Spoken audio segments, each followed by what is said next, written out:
اعوذ باللہ من الشیطان الرجیم بسم اللہ الرحمن الرحیم۔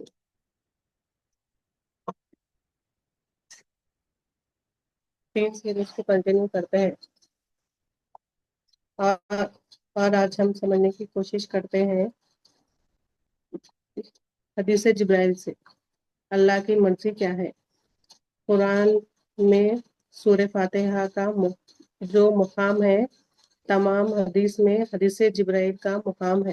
حدیث جبرائیل کو ام السنہ کہا گیا، تمام حدیث کی جڑ ہے۔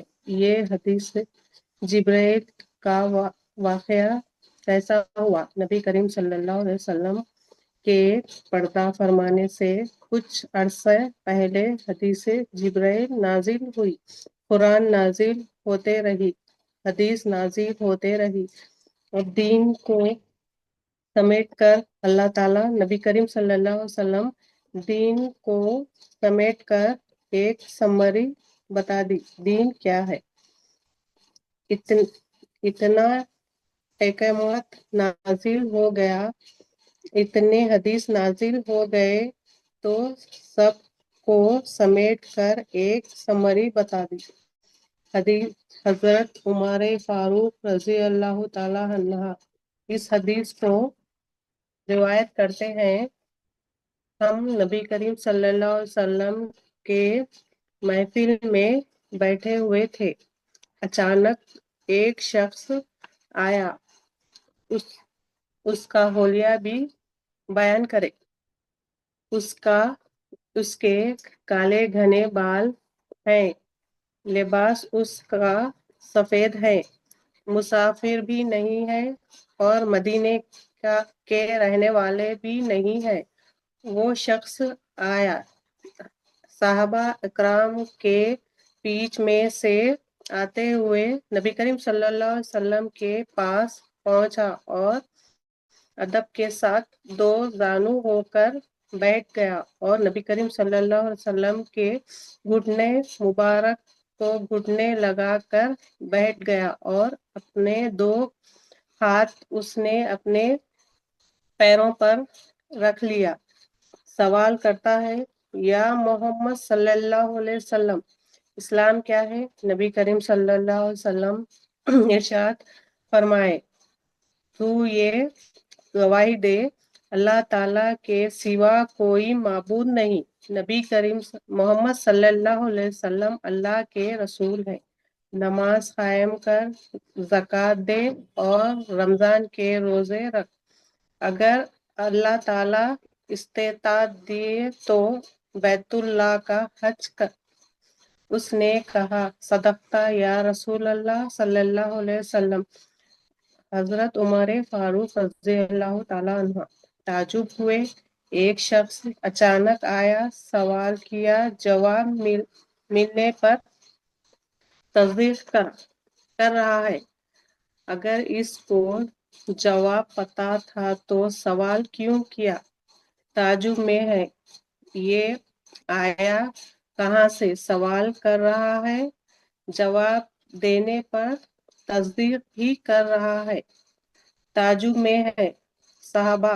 پھر اس نے دوسرا سوال کیا، ایمان کے بارے میں بتائیے۔ نبی کریم صلی اللہ علیہ وسلم نے ارشاد فرمایا، تو اللہ پر ایمان لا، فرشتوں پر ایمان لا، کتابوں پر ایمان لا، رسولوں پر ایمان لا، قیامت کے دن پر ایمان لا اور اچھی بری تقدیر پر ایمان لا۔ پھر اس نے کہا، صدقتا یا رسول اللہ صلی اللہ علیہ وسلم۔ اب اللہ پر ایمان لانا کیا ہے؟ لا الہ الا اللہ سے اللہ پر ایمان لانا سیکھنا ہے۔ اللہ کو اللہ بولنا ایمان نہیں ہے، اللہ کو الہ بولنا ایمان ہے۔ کوئی مخلوق حاجت روا نہیں ہے، اللہ ہی حاجت روا ہے، اللہ ہی معبود ہے، بولا ایمان ہے۔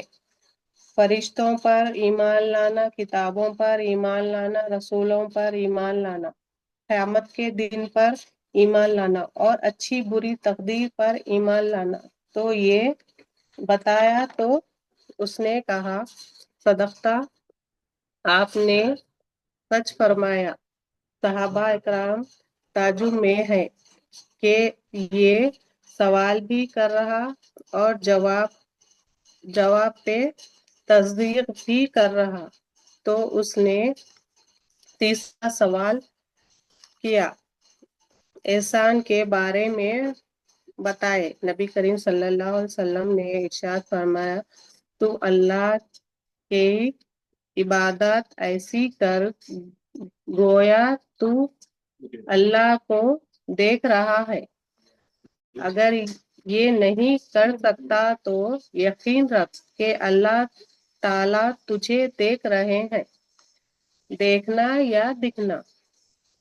3 سوال ہو گئے، پہلا اسلام ہوا، دوسرا ایمان ہوا، تیسرا احسان ہوا۔ پھر چوتھا سوال کیا اس شخص نے کہ قیامت کب آئے گی؟ نبی کریم صلی اللہ علیہ وسلم نے ارشاد فرمایا، سوال کرنے والا اور جواب دینے والا دونوں برابر ہے۔ یعنی اس بات کا اشارہ تھا ہر بات پر صدقتا بول رہا، معلوم ہے، سچ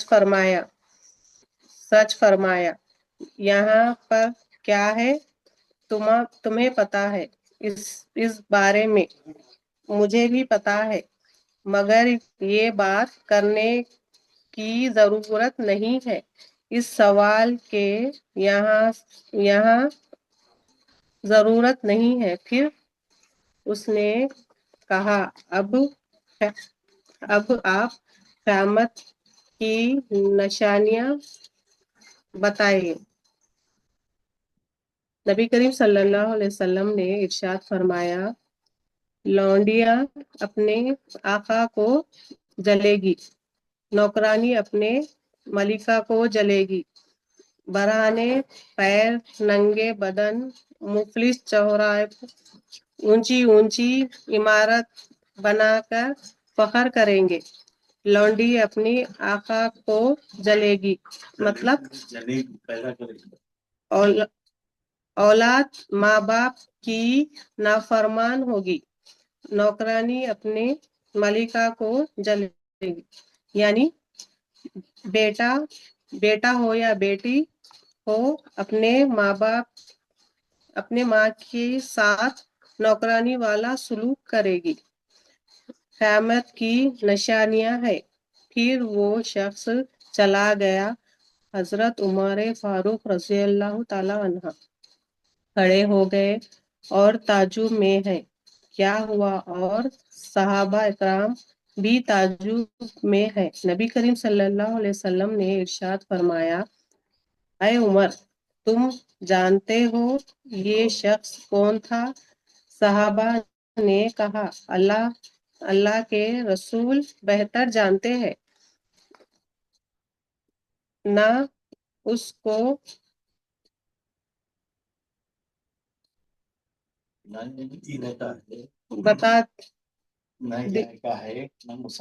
بتا دیا۔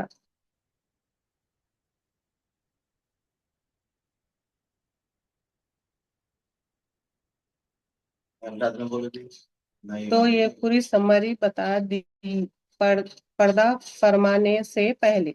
تو مالکی یوم الدین، جزا اور بدلے کے دن کا مالک۔ اصل میں دین کیا ہے؟ اللہ کی مرضی ہے۔ تو اللہ کی مرضی کیا ہے؟ حدیث جبرائیل سے دین ہے، اسلام، ایمان، احسان، یہ اللہ کی مرضی ہے۔ اب اسلام میں کیا ہے؟ اسلام کا تعلق کس سے ہے؟ اسلام کا تعلق جسم سے ہے۔ ایمان کا تعلق کس سے ہے؟ قلب سے ہے۔ احسان کا تعلق کس سے ہے؟ روح سے ہے۔ اب جتنے اعتماد ہیں، یا تو وہ جسم سے ہے، یا تو وہ قلب سے ہے، یا تو وہ روح سے ہے، یا تو پھر 3 سے ہے، کچھ 3 سے بھی نہیں۔ نماز ہے، نماز میں کیا ہونا چاہیے؟ جسم بھی ظاہر ہونا چاہیے، قلب بھی ظاہر ہونا چاہیے، اور روح بھی ظاہر ہونا چاہیے، کیونکہ تو اللہ کی عبادت ایسی کر گویا کہ تو اللہ کو دیکھ رہا ہے۔ تو دیکھنا کہاں کس کا، تو دیکھنے کا کام کس کا ہے؟ روح کا ہے۔ دل صاف ہو گیا تو روح دیکھ سکتی۔